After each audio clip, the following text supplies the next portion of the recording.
嘅政治指導原則，其他嘅合作領域包括水利、民航、軍事等等。雙方又交換建議文本，探討。This was the right way, according to activists from the new territories. They presented a petition to officials at the Japanese Consulate General. In addition to the textbook controversy, they also denounced Japan for its part in the ongoing dispute over the Diaoyu Islands. The Japanese consulate is located in the heart of Hong Kong's financial district, and there are those who believe this controversy will have effects not only emotionally, but economically. Student representatives from Chunmun later staged their own protest at the Japanese consulate. They brought along signatures and letters from 800 of their classmates to show their concern over the matter. They aren't calling for a boycott of Japanese products, but they do want their peers in Japan to learn the same history they are learning. We should give out our opinion, but we should give it out peacefully. In Mong Kok this afternoon, the Professional Teachers Union and the Action Committee for Defending the Diaoyu Islands launched a letter-writing campaign in opposition to the new textbooks and Tokyo's bid for a permanent seat on the United Nations Security Council. Meantime, according to a survey of 1,000 residents in major cities, including Beijing, Shanghai, Guangzhou, and Nanjing, 96% of respondents believe the Japanese government's approval of the new textbooks is an insult to Chinese people. Nearly all felt Japan should apologize for its aggressive past. Jameson Wong, TVB News. A senior mainland including the Article 45 concern group, giving Chow the benefit of the doubt, even though their expectations were low. During the meeting, Chow hit back at critics who called it a show and insisted it was a prime opportunity to exchange views. He also told lawyers that when China's cabinet, the State Council, accepted Tong Chi-wa's resignation on March 12th, the NPC Standing Committee had already discussed how long the term should be for Tong's successor. He said he couldn't understand why it turned into such a contentious debate in Hong Kong. Legal representatives warned Chow that if the NPC interprets the Basic Law for a third time, that will undermine political stability in Hong Kong. Chow promised to pass on their opinions to standing committee members, but gave no assurances.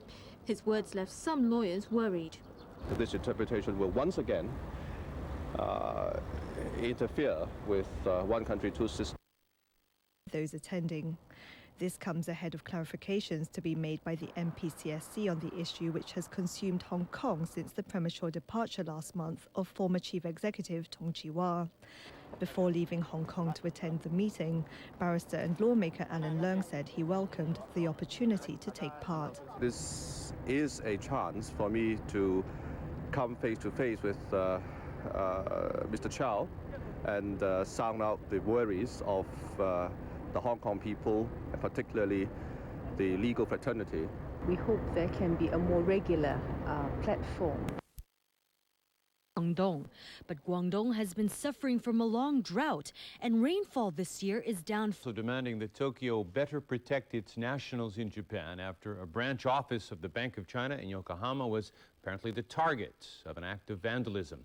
9 cracks were discovered in the glass door of a building housing the office, and police say the cracks could have been caused by an air gun.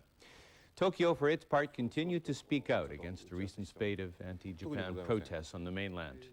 Japanese Trade Minister Shoichi Nakagawa called China a scary country and expressed concerns about the impact of rising anti-Japanese sentiment on companies doing business in China. And Foreign Minister Nobutaka Machimura urged Beijing to respond to demands for an apology and compensation for damage caused by protesters during weekend anti-Japan rallies. Anti-Japanese feelings are also running high in South Korea.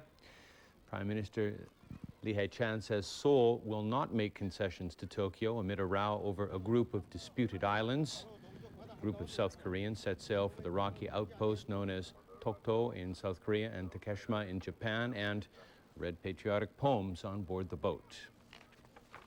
Students at a Tunmun secondary school received a history lesson today on Japan's actions during World War II. They later visited the Japanese Consulate General in Hong Kong, where they urged Japan, in their words, to face the truth about its past. Jameson Wong has details. A lesson in patriotism for kids at this school in Tunmun this morning. The secondary school students were shown documentaries of Japan's attack on China during World War II.